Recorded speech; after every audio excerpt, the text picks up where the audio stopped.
لە عێراق کاندیدەکان دەرپێی کورت و فانیلە و وەحدەی مۆبایلە بن بۆ خەڵک بۆ ئەوەی دەنگیان پێ بدەن.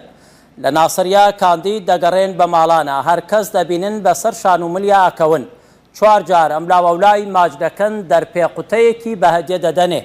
هەندێک لەوانەی ئەم دیاریەیان وەرگرتووە کللتوریان وایە لەژێر دژداشەوە هەر هیچ لەبەر ناکەن، پێیان خۆشە بڵاویکەنەوە. پیاوێک دەڵێ دەرپێ قوتەیەکیان بۆ من هێناوە بە بەرمان ناچێ، بچووکە بۆم وەزعم لە ناویا خراپە. یەکێکی دیکە دەڵێ ئەوەی من عەکسە، هێندە بەرینە بە بەرمەوە ناوەستێ.